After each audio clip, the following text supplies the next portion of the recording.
Olá, bem-vindas ao De Mãe para Mãe. Recebo aqui hoje a Ana Maria Cunha.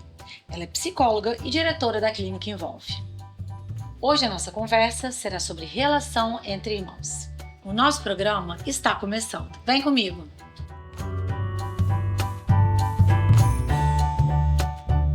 De Mãe para Mãe.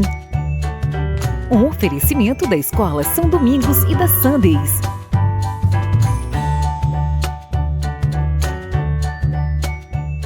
Oi, Ana, prazer ter você aqui conosco, tudo bem? Tudo bem, é um prazer estar aqui com vocês. Obrigada pelo convite. Tô feliz demais que você está aqui. A gente já tem esse assunto, né, no nosso imaginário há um tempo também, para falar especificamente das relações de irmãos, né? Apesar de 3 anos e pouquinho aí de programa, a gente sempre acaba falando de várias relações familiares, mãe com pai, mães e avós, irmãos também, mas a gente nunca aprofundou no assunto de relação de irmãos. Sim. E é uma relação que ela é muito rica para ser aprofundada, né? Quando a gente fala de criação de uma criança, de outra criança, as diferenças entre elas. Sim. E a maneira que a gente tem que abordar, né, enquanto mães, enquanto pais, para que elas sejam criadas da melhor maneira possível. Claro que não existe receita, né, para a gente, né, acertar em tudo, mas informação é sempre muito bom. E eu acho que muitas mães têm dúvidas, né, de como na verdade, assim, de como agir dentro de casa e como lidar com os problemas do dia a dia. Porque tem a parte muito maravilhosa, né, de se ter irmãos, Sim. mas também tem muitos desafios. E hoje a gente vai falar um pouquinho desses 2 pontos, né, positivos e negativos. Sim. Né? Quando a gente fala de diferença entre irmãos, a gente logo pensa assim, né, eu, né, tenho 2 irmãos, tenho uma filha só que a gente sempre pensa, gente... fui criada de maneira muito parecida com com a que os meus irmãos foram criados. Sim. Porém, sempre uma mesma família, né? Pai e mãe, somos filhos de pai e mães iguais. Eles vivem maternidades e paternidades diferentes, porque um ano passa, a pessoa já tem outro tipo de problema, tem uma mentalidade diferente, amadureceu em algumas coisas, sofreu com outras. Sim. Então, acaba que um segundo filho, um primeiro filho, eles nasceram em contextos diferentes, mesmo tendo a mesma família, mesmo morando debaixo da mesma casa, de pais que acreditam nas mesmas coisas, eles vivenciam coisas diferentes ali dentro. Perfeito. Então, quando a gente começa a pensar nisso, também entra aí a questão de que eles são pessoas diferentes, com personalidades diferentes. Então, por mais que eles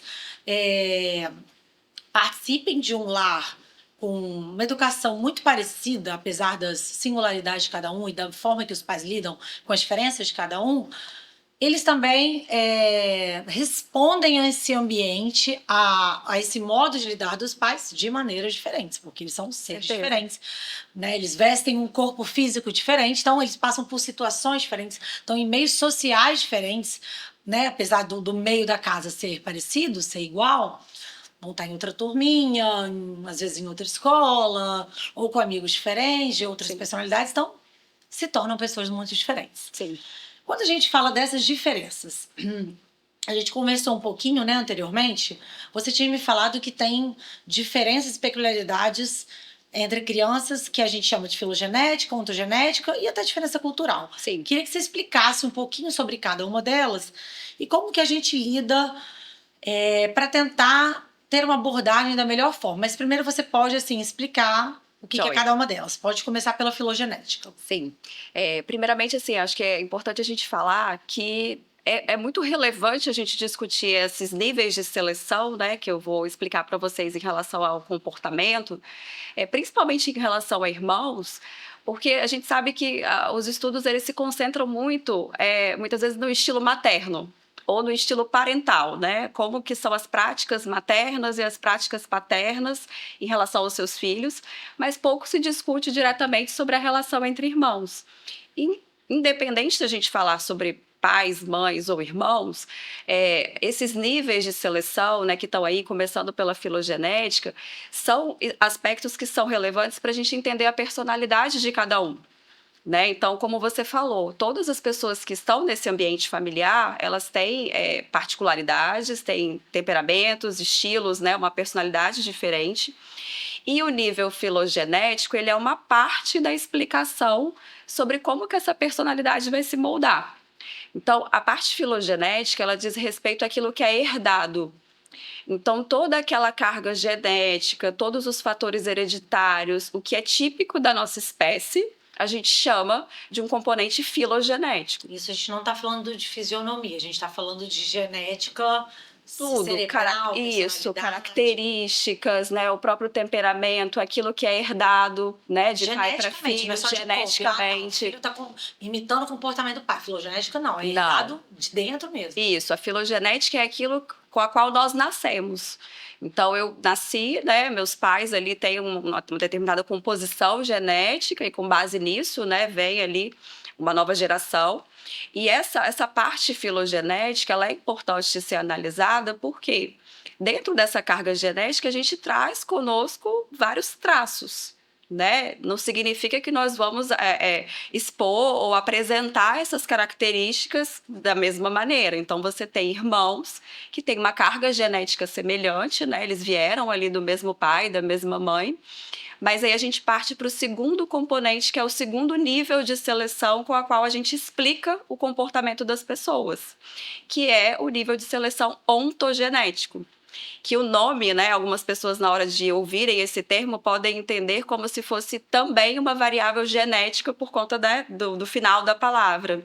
Mas a ontogenética, ela vai falar sobre um outro aspecto que você até comentou, que é em relação à criação, o que acontece ao redor desse filho, que é a sua história de vida pessoal. Então, é muito interessante porque na psicologia a gente precisa considerar aspectos que são fisiológicos, né, que são ali herdados, que é a parte filogenética, juntamente com a ontogenética, que é o quê?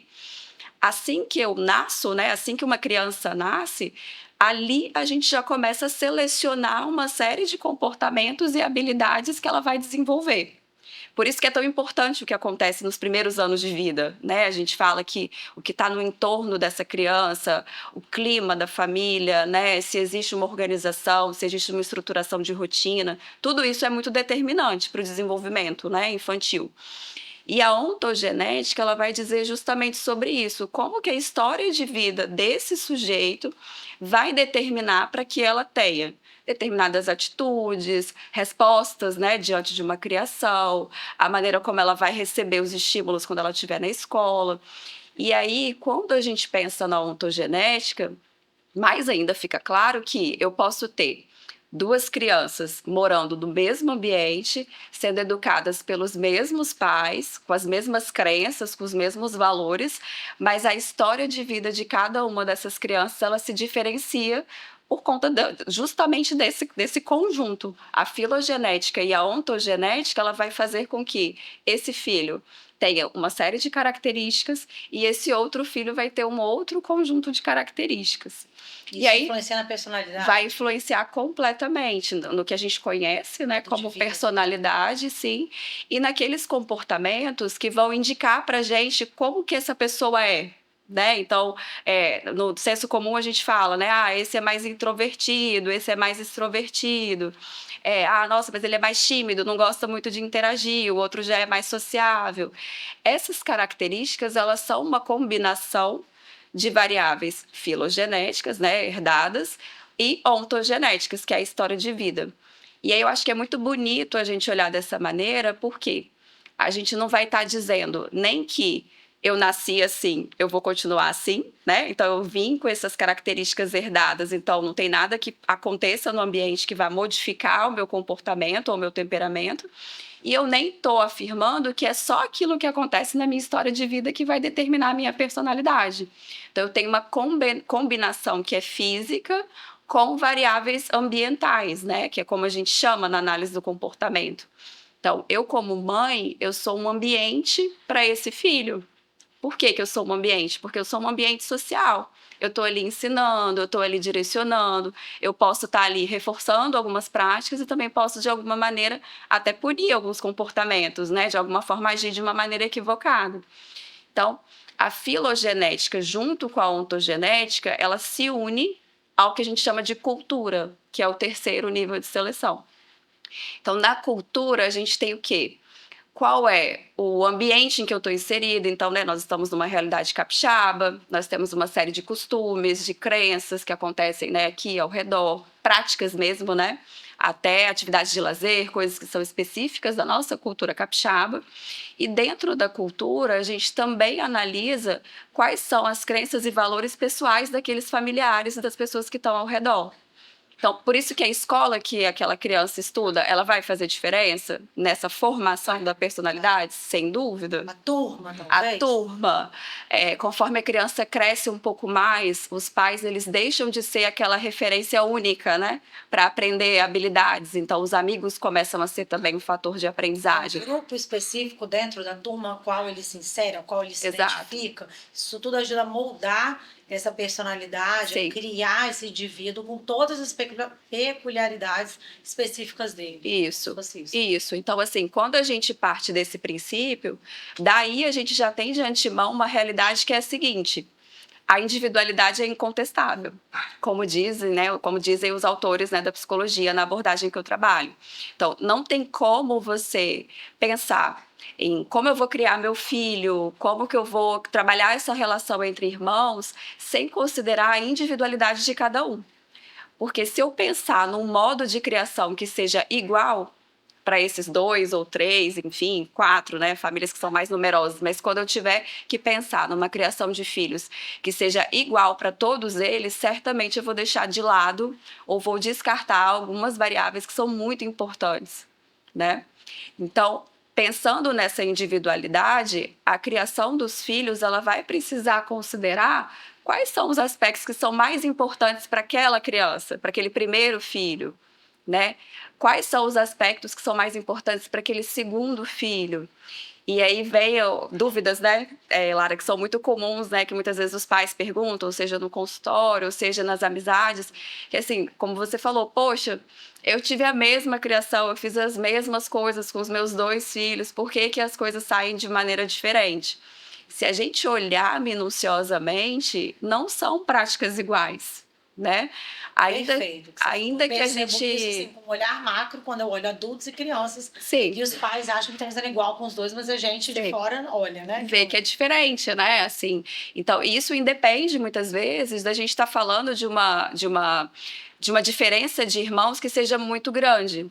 Né? Então, mesmo, né, fazendo o exemplo, assim, a analogia talvez mais óbvia, né, para que as pessoas compreendam, mesmo que eu tenha filhos gêmeos, e aí eles nasceram na mesma hora, né, muitas vezes têm características, né, filogenéticas muito semelhantes, Né? até Tem o iguais. mesmo corpo físico. Tem a mesma característica física, e ainda assim, né, se a família afirma, não, eu dou a mesma criação para os dois, a gente sabe que não é bem assim.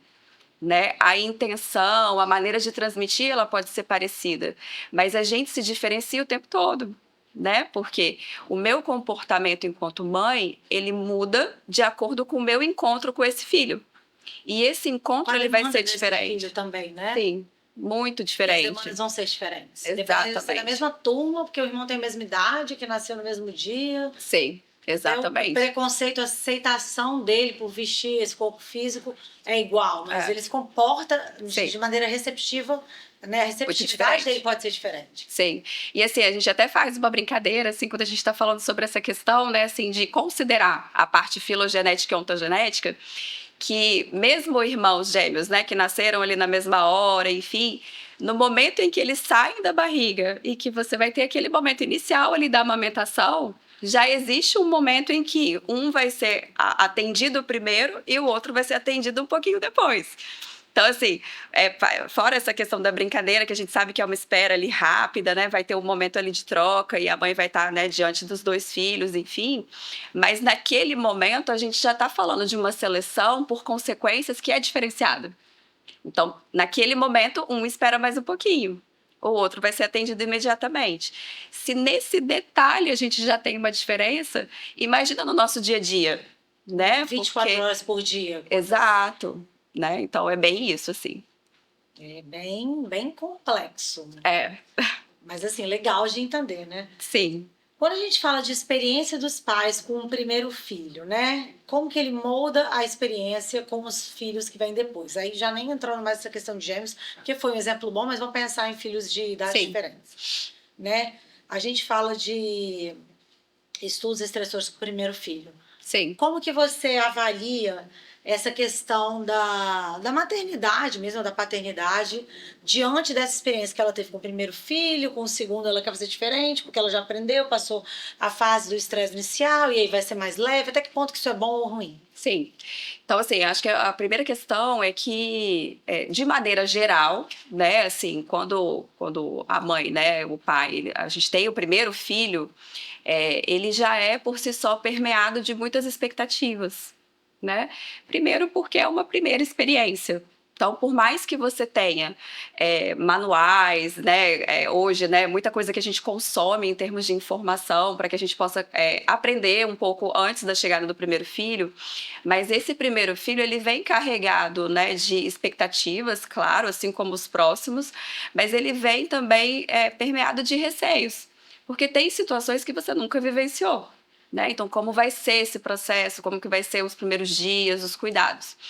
Então, hoje a gente tem alguns estudos que colocam um pouco essa preocupação, porque a depender do tamanho da expectativa ou da maneira como os pais lidam com essa chegada do primeiro filho, pode ser que pressões acima do esperado possam vir a acontecer, porque existem planos sobre aquele filho, aquele futuro, né? E aí eu acho que a gente tem uma discussão entre o filho idealizado e o filho real, que é um exercício, né, que nós como mães temos que fazer a todo momento. Então, tem coisas que eu idealizo para o meu filho e tem coisas que vão acontecer de fato, né? Que é como ele vai se comportar, a maneira como ele vai se desenvolver.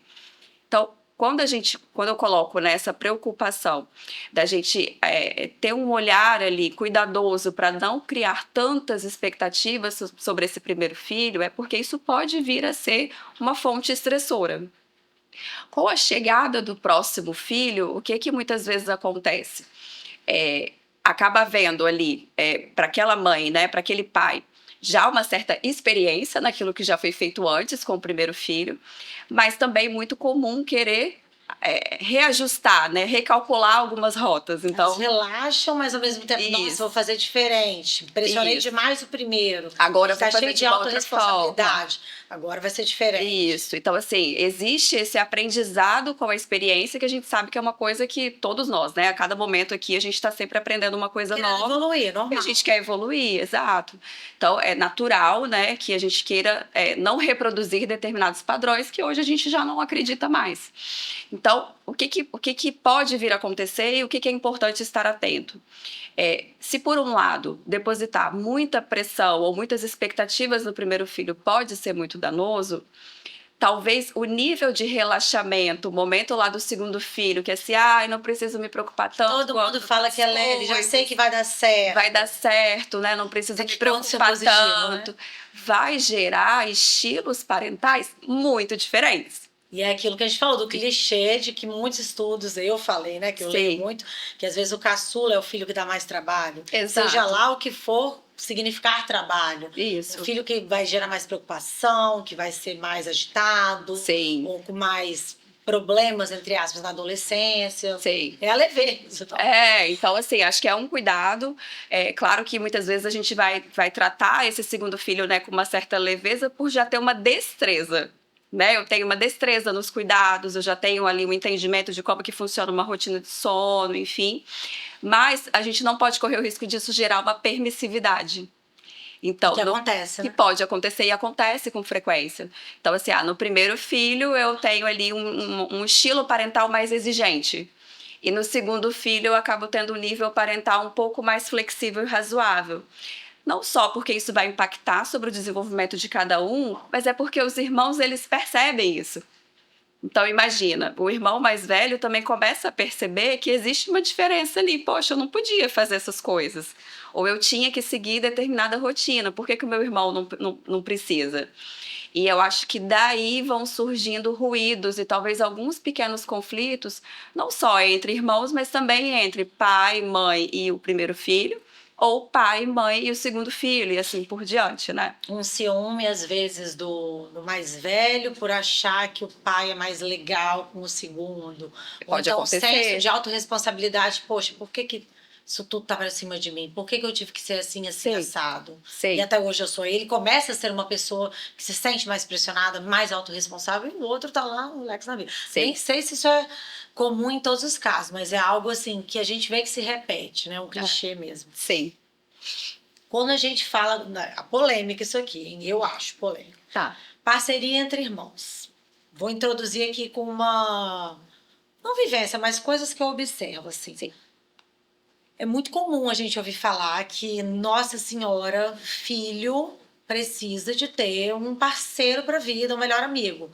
Claro, gente, é óbvio que eu como mãe também, eu como filha que tive irmãos, vejo todo mundo falar e concordo. O melhor presente que você pode dar para um filho é um irmão. Sim.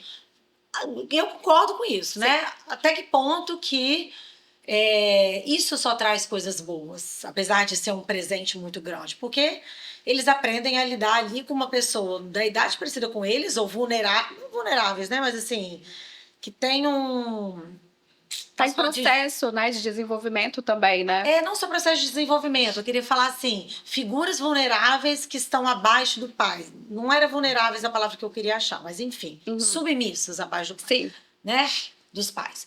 E aí eles têm essa relação ali de intimidade dentro da casa, e essa parceria normalmente, né, muitas vezes ela é construída, é muito legal, é muito saudável que seja, mas até que ponto que isso fica demais?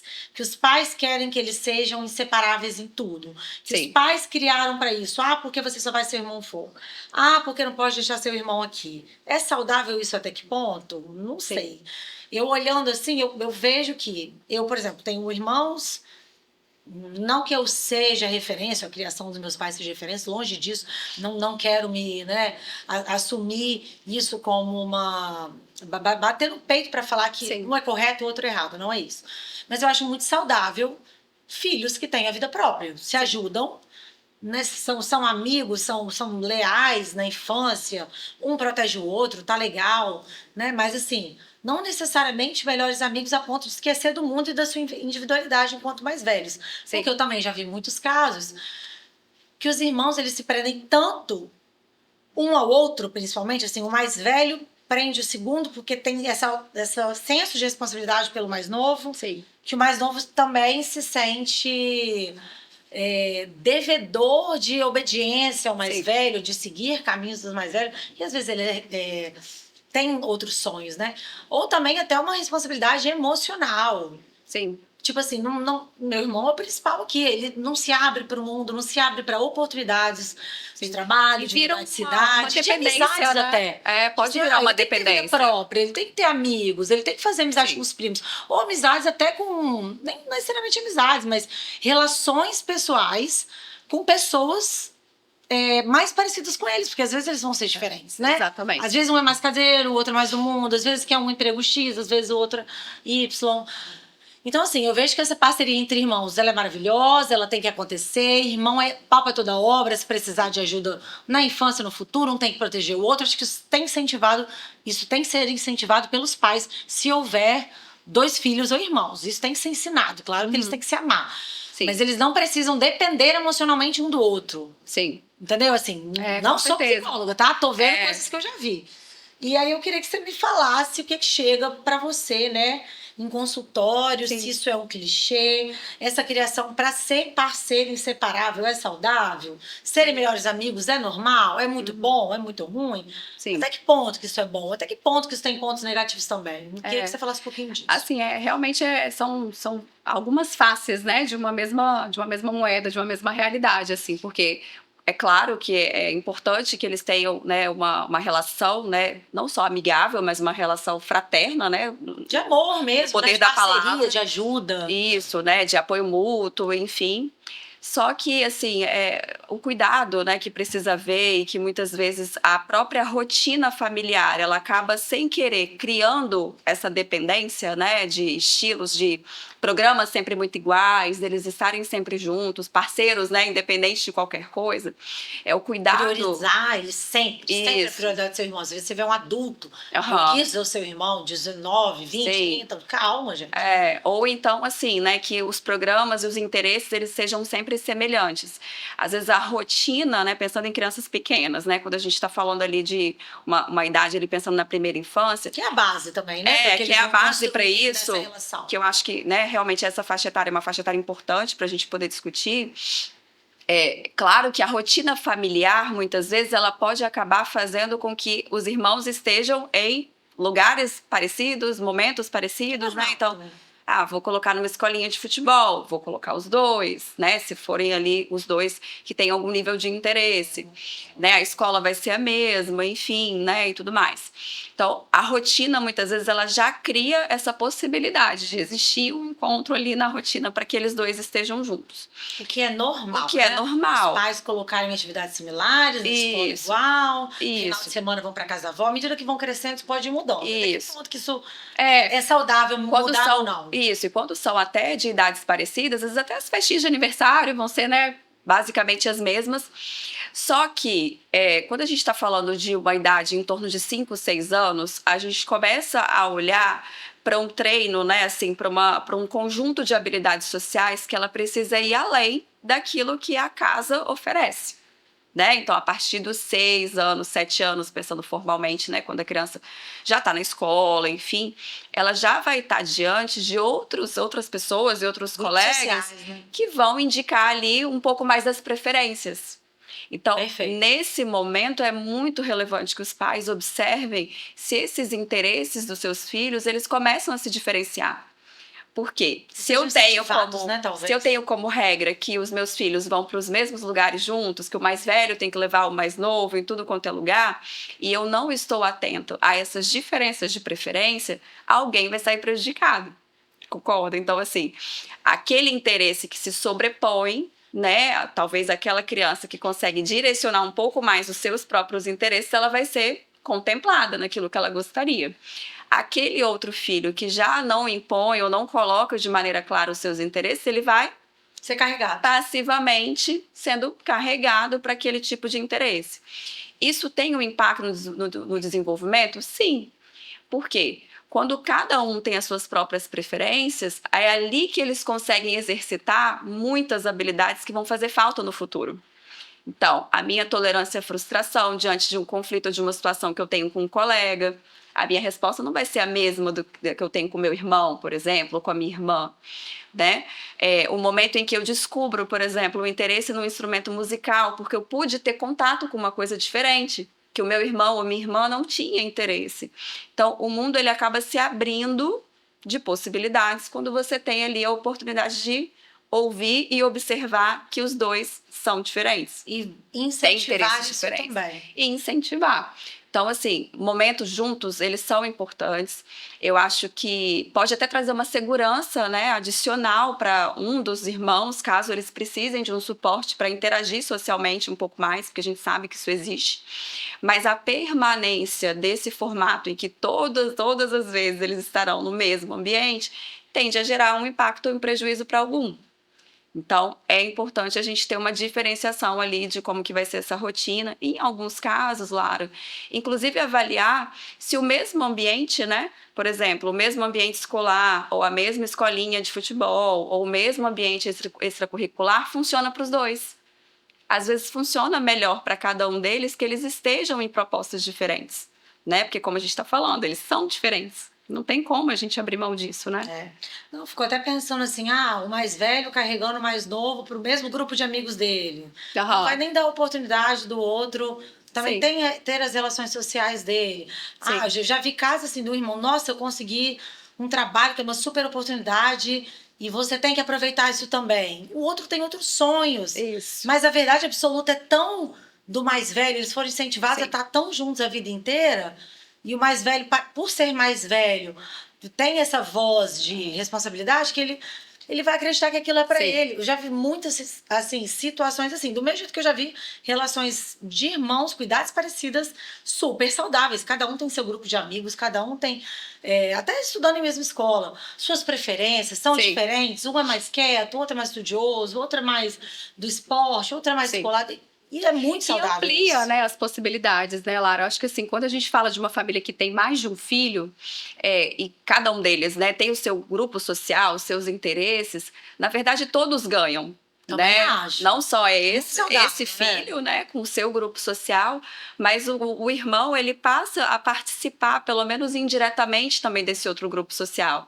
Então, isso acaba produzindo ali um crescimento. Então, você convive com pessoas ali que têm gostos diferentes e que às vezes não vão topar aquilo que você gosta e tá tudo bem, porque isso também é um treino, né? A gente fala que o que acontece na relação entre irmãos, de certa forma, ela também é uma preparação para aquilo que cada um deles vai fazer na sua vida social no futuro. Total, aquilo que a gente falou. Né? Eu fico pensando até em independência emocional, assim, nossa, mas eu tô com meu grupo de amigos, vou chamar a minha irmã. Uhum. Não, a sua irmã tem outras amigas. Aí a Isso. irmã mais velha fica assim, nossa, mas eu preciso, a minha irmã mais velha não vai. E aí? Tô falando de adulto mesmo, Sim. sabe? Não deveria existir essa preocupação, porque são adultos independentes, já cresceram, já têm seu trabalho e tudo mais, né? Sim. Quando a gente fala de comunicação agora, Ana, Uhum. a que ponto que os pais precisam se atentar para o tratamento respeitoso entre os filhos no dia a dia, Sim. que a gente sabe que é uma relação de muita intimidade. É. Crescer sobre o mesmo teto Sim. e fazer esse experimento social de estar com uma pessoa submissa à ordem dos pais num ambiente que os dois dividem, né? Sim. Então, assim, podem haver ruídos de comunicação ou uma comunicação inadequada às vezes. Sim. E a comunicação adequada treina para esse futuro Exatamente. que ele vai ter na vida adulta dele, seja com um cônjuge, né, marido, mulher, um amigo que ele vai morar junto, ou numa relação de trabalho, que ele vai passar o dia inteiro com essa pessoa do trabalho. Sim. Então, o irmão ali é uma pessoa da idade parecida, ou assim, submisso a um chefe, né, que no caso é o pai, Exato. a mãe, os avós, que eles precisam aprender a conviver de maneira respeitosa. E muitas vezes não acontece, que é quando a gente entra nos conflitos. Queria que você falasse um pouquinho sobre isso pra gente, sobre essa questão da comunicação. Sim, assim, eu costumo falar que, né, claro que assim, nós estamos aprendendo o tempo inteiro, né, os nossos filhos também, o tempo todo, porém, assim, tudo que acontece no núcleo familiar, ele tem um peso diferente. Né, assim, tem um valor diferente, né, um valor afetivo, um valor ali que envolve regras, né, a maneira como você se comporta, enfim, tudo isso vai direcionar, vai dizer muito sobre como que você vai agir fora de casa, né, então, assim, muito comum, né, quando a gente vai conversar com alguns pais, enfim, ou até amigos, né, que vêm tirar dúvidas, existe uma preocupação genuína, né, dos pais de maneira geral, de como que essa criança ela vai se comportar lá fora. Então, como que ela se comunica, se ela é uma pessoa que tem formalidades, né, que fala de uma maneira educada com um colega, se ela pede emprestado, né, não pega o item de alguém ali, por exemplo, na sala de aula. Existe essa preocupação nossa, né, enquanto pais, de que essa pessoa ela seja ali um cidadão, né, uma pessoa que tem civilidade, comportamentos ali que são Polida, né? polidos, exato, educados.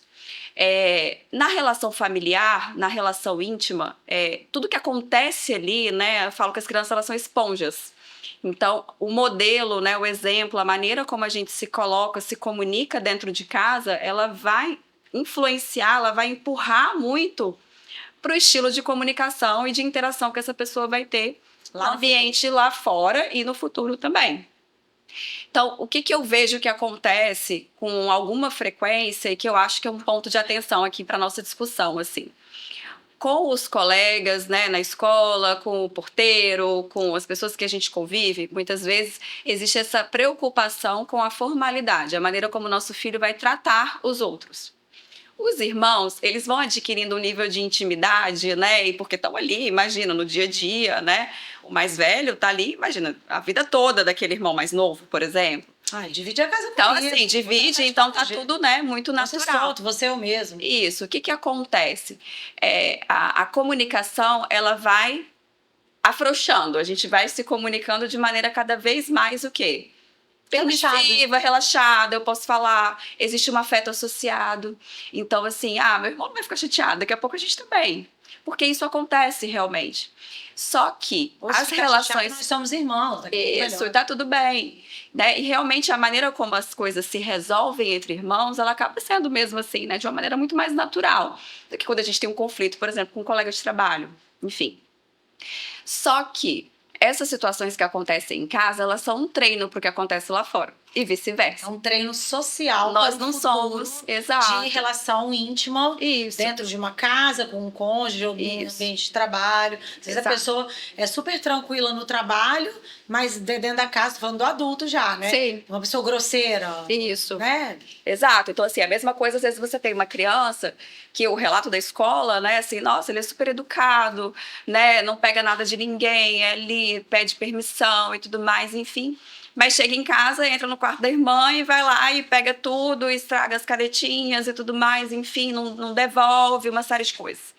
Então, o que acontece? Essa preocupação com a forma como um irmão vai comunicar com o outro, ela precisa ser na mesma medida com a preocupação que nós temos como o nosso filho vai tratar pessoas que estão lá fora. Por quê? Se a gente vai naturalizando que o irmão ele pode ir lá no quarto da irmã e pegar os materiais escolares dela, usar, deixar jogado e tudo mais, o que eu estou ensinando para essa pessoa, na verdade? Que nesse contexto pode, no outro contexto não pode.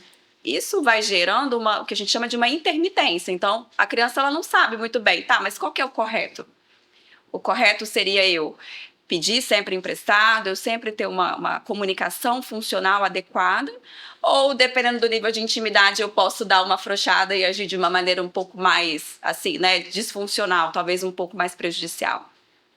Então, os conflitos, né, as situações que acontecem entre irmãos, na maioria das vezes estão ligados a falhas de comunicação entre essas duas pessoas que estão em desenvolvimento.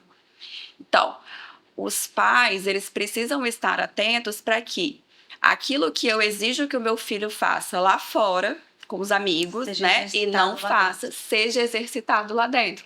Parece uma coisa boba, tipo, ele tá dentro de casa, por que ele não pode ir lá no quarto da irmã e pegar? Ele pode, mas como que eu vou ensinar para ele essas fronteiras, que é o espaço pessoal de cada um?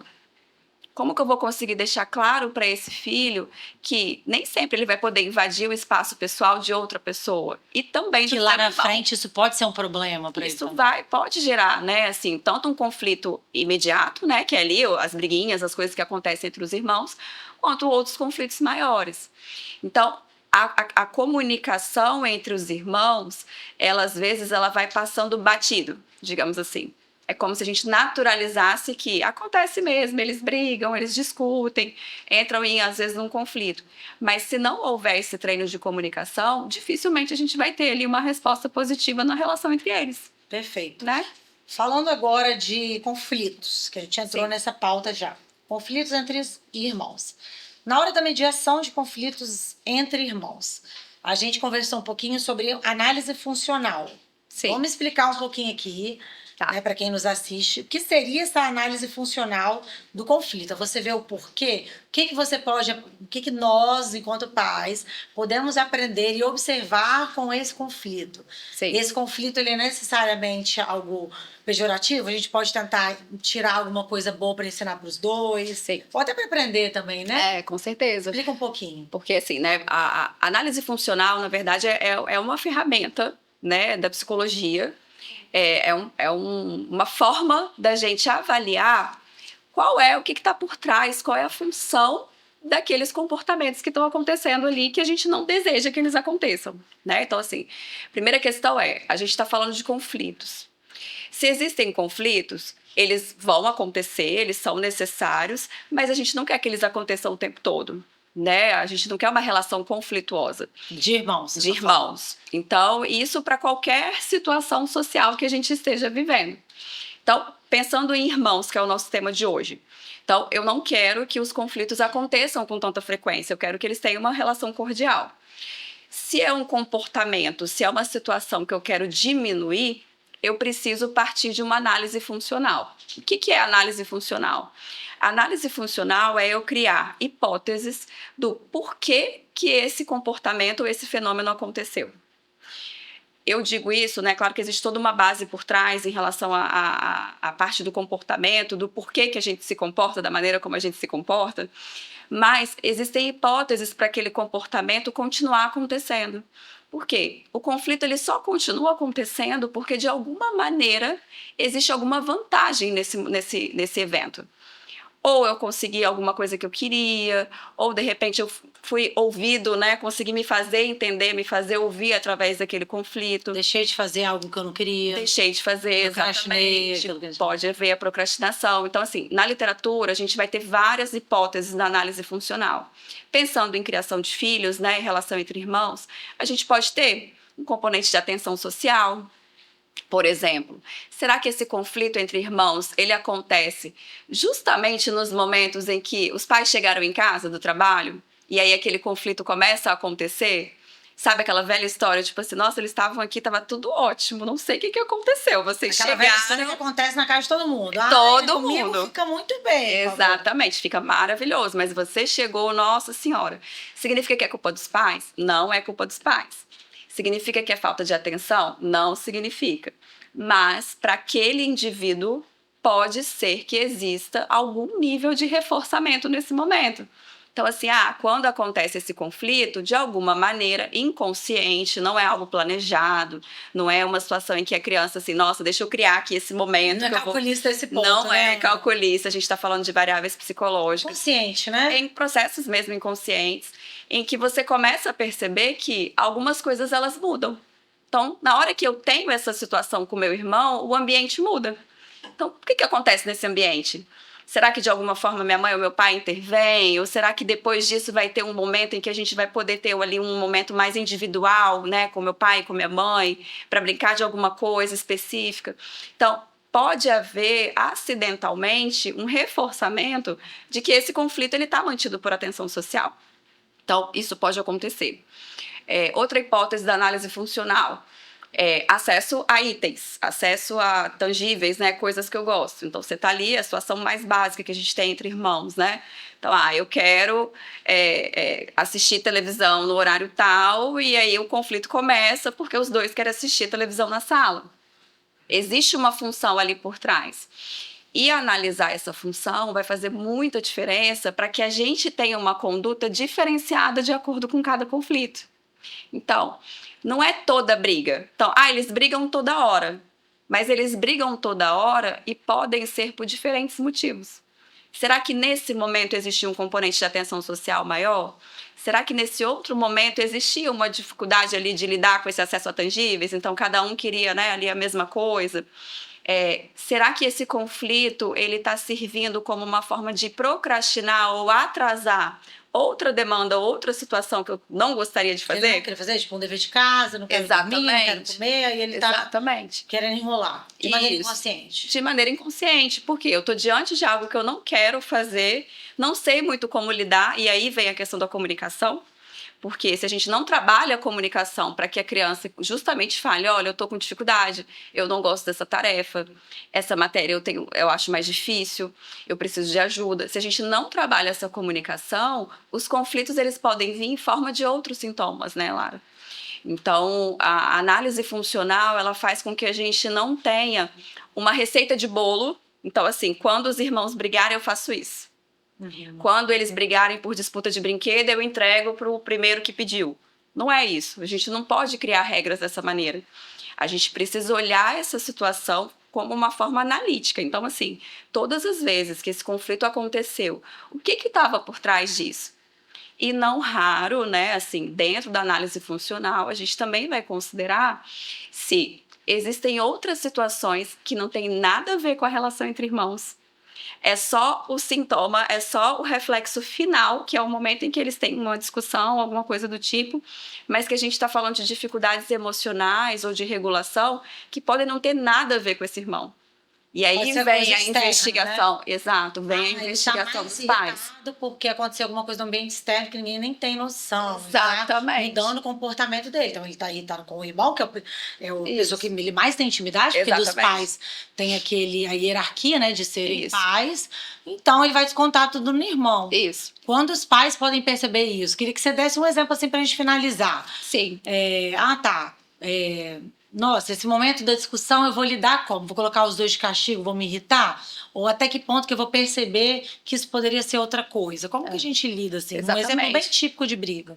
Eu acho que assim, por exemplo, quando você começa a ver uma recorrência, né, nos conflitos entre irmãos, e que você percebe que os motivos, o gatilho, né, o estupim daquela desregulação, ela foi muito pequena perto da resposta que aquela criança, né, aquele filho apresentou, já é um sinal para que você comece a ficar ali atento e tentar observar outros ambientes e outros fatores.